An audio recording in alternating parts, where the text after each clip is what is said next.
Okay, so you've got a podcast, you're putting episodes out there, and let's be real, you're probably thinking about Spotify. Oh, absolutely. That little green icon, right? Yeah. Wondering how to get your show listed there, maybe picturing it next to your own favorites. So how does that actually work? It's definitely a common question, Yep. and for good reason. Spotify's huge, a major player. Right. So that's our mission today, really, breaking down how to get your podcast onto Spotify, specifically looking at, 2025. What's the current process? We want to give you the clear steps, the need-to-know info, help you avoid any pitfalls. Exactly. We've looked at the latest information for this. So whether you're just starting out, or maybe you want to grow your existing audience, or you're just curious, this deep dive should have something for you. We'll cover the main way to upload, spoiler, it's indirect. Yeah, we'll get into that. And why you'd want to be on Spotify, the benefits. Plus, a really, really critical rule about using music and sounds. Non-negotiable stuff. Super important, that last one. So let's get into it. First thing, you might think you could just, upload your audio files straight to Spotify. Like you might with, say, YouTube or something. Exactly. But nope, that's not how Spotify handles podcasts. It just doesn't work that way for creators. Okay, so no direct uploads. That's the first hurdle. So how do people get their shows on there then? It seems like everyone is. The answer is a podcast hosting site. You need one of these. A hosting site. Yeah, think of it like your podcast's home base, your central hub. You upload everything there first. Okay. And then that hosting service pushes your show out to all the different directories, Spotify included. Ah, so it's like a distribution partner, kind of? A middleman? Precisely. Yeah, middleman is a good way to think about it. Yeah. And to make it concrete, let's use RSS.com as an example. It's a popular one, pretty user-friendly. RSS.com? Okay. It uses RSS feeds, really simple syndication. That's like the standard tech behind podcast distribution. But RSS.com, the platform, makes using it easy. Gotcha. RSS.com. So walk us through it. What are the actual steps? If I use them, how do I get from zero to my podcast showing up on Spotify? Okay, step one is just creating an account on RSS.com. It's free to start. Free, okay. Yep, just need an email, pick a password. No credit card needed right away, which is nice. Good to know. Then they'll email you a code, like a 6-digit thing, just to verify your email address. Standard stuff. Simple enough. Account verified. What's next? Then you set up your podcast within RSS.com. So you click Create New Podcast or something similar. Right. And this is where you put in all your show's info. Yeah. The title, obviously. A good description. Definitely think about keywords here. Keywords Spotify might pick up on. Yeah, potentially. And your cover art. This is important. People scroll visually on Spotify, so make it pop. Good point. Needs to stand out. Definitely. Add any other info they ask for. Yeah. And then critically, this is where you upload your actual audio, your trailer, if you have one, and your first episodes. Okay, so RSS.com holds everything, the info, the art, the audio files. But how does that connect to Spotify? Is it complicated? Do I need to manually link accounts? That's the beauty of these hosting platforms. It's actually surprisingly simple. Once you've set up your show on RSS.com, you only need to handle the distribution part once. Once. Yeah, a one-time setup. Yeah. After that, whenever you upload a new episode to RSS.com, it automatically gets sent out to Spotify. Wait, seriously, just set it and forget it for ongoing distribution? That sounds way easier than I thought. It really is pretty efficient. Inside your RSS.com dashboard, you'll look for a section called Distribution. Okay, distribution tab. And in there, you could find a button or maybe a checkbox that'll say something like, automatically submit my show to all the podcast directories below. You just click that. Just one click. And that covers Spotify. That one click usually does it for Spotify, yes. And actually on RSS.com, that same click typically submits your show to other big ones too, like Amazon Music and Samsung Podcasts. Wow, okay. That's efficient. It really streamlines things. So while RSS.com is our example, the main point is you need a hosting platform acting as this intermediary. Lots of other good hosts work similarly. Okay, that makes sense. The how-to feels much more manageable now, thanks to these hosting sites. But let's pivot a bit. Let's talk about the why. Why is getting onto Spotify such a big deal for podcasters anyway? What's the payoff? Great question.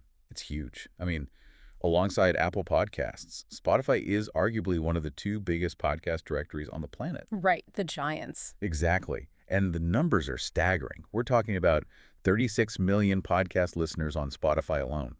And that number keeps climbing. 36 million. Wow. That's a lot of potential ears. It really puts it in perspective, doesn't it? know. But it's not just the raw numbers. Right. Spotify's platform itself is really slick.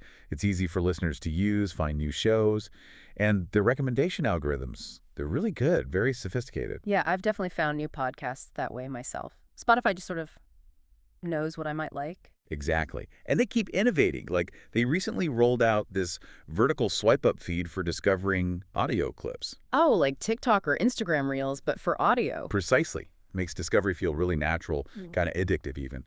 And they have things like automatic playback, keeping listeners engaged longer. That sounds like it could seriously boost listening time. It can. And here's the kicker. Spotify doesn't just recommend stuff based on what you already follow. Oh. Their algorithms look at podcasts in similar genres or shows with similar topics, maybe similar audiences to the ones you like. So if your podcast is on there, Spotify might actively suggest it to people who've never heard of me, but who listen to similar stuff. exactly, it dramatically increases your discoverability. You're tapping into those millions of listeners who are already looking for content like yours. So it's not just being available, it's being found. That's a huge part of it. Plus, think about your listeners. People have their preferred apps. True. I mostly use Spotify for everything. Right.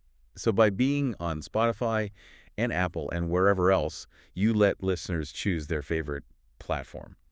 That convenience, that accessibility, it removes a barrier and helps you grow your audience. People are just more likely to listen if it's easy for them. Makes total sense. Okay, covered the how, covered the why. Now, you mentioned a really important rule earlier. This sounds like the don't mess this up part. Absolutely. This is critical. It's all about the audio you use within your podcast, specifically sound effects and especially music. Ah, the copyright dragon. Pretty much. Look, it's tempting, right? You want your podcast to sound cool, maybe use a snippet of a hit song for branding or to make a point. Yeah, add some flair. It can, Yeah. but you have to be incredibly careful about copyright law. You need the legal right to use that audio. Okay. Why is Spotify so hot on this? More than other platforms, maybe. Well, think about Spotify's core business. Yeah. It's music. Their whole platform is built on licensing deals with labels and artists. They have a massive vested interest in protecting music copyright. Ah, okay. So they apply that same strictness to the podcasts they host. You got it. So that old idea, oh, it's just a few seconds, it's fair use. Yeah. Don't count on that. Definitely don't count on that. It's a very risky assumption, often wrong in this context. Spotify uses, like, advanced AI that crawls content. It's specifically looking for unlicensed music. Wow, AI detection. Yep. They are very likely to find it, even if it's a short clip. Don't try to fly under the radar. And does it matter if my podcast makes money or not? Like if it's just a hobby? Nope, doesn't matter. Mm-hmm. Copyright infringement is copyright infringement whether you're monetized or not. It's about the legal right to use the material. Okay, so what happens if they catch you? It can range. You might get your content flagged, get a warning from Spotify. Yeah. Or they could pull down the specific episode. Let's just remove it. Yeah. Or, worst case, they could remove your entire podcast from their platform. And beyond Spotify, the actual copyright holders could potentially take legal action. Fines are possible. Yikes. Okay, that's serious. Losing an episode you worked hard on, especially if it was doing well, that would be awful. That's a huge setback. Yeah. Imagine putting all that effort into a great episode, people are loving it, and bam, Yeah. it's gone because of a music track you didn't have the rights to. Devastating. Okay, message received. Be super careful. So, what are the safe options? How can podcasters legally get music and sound effects? Good news is there are options. Lots of them, actually. For royalty-free music, meaning you pay once or not at all and don't owe ongoing royalties, there are great free resources. Free is good. Definitely. Check out places like Pixabay, Free Music Archive. They have tons of tracks you can often use for free. Just always double check the specific license for each track. Some might require attribution, for example. Right, read the fine print on the license. Okay, free options. Pixabay, Free Music Archive.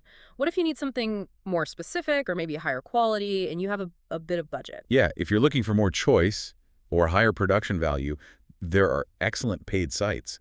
Think Audio Jungle, Premium Beat, Envato Elements. These have huge libraries of professional, royalty-free music and sound effects. You pay per track or get a subscription. Audio Jungle, Premium Beat, Envato Elements. Got it. And one more idea, don't forget about independent artists. You can often find talented musicians or sound designers on social media, places like Instagram or SoundCloud. Oh, interesting. Reach out directly. Yeah, you might be able to license music directly from them. Could be a great way to get something unique and support an artist. Cool idea. But the bottom line is always the same. Make sure you have the legal right to use any audio you didn't create yourself. Understand the license before you put it in your show.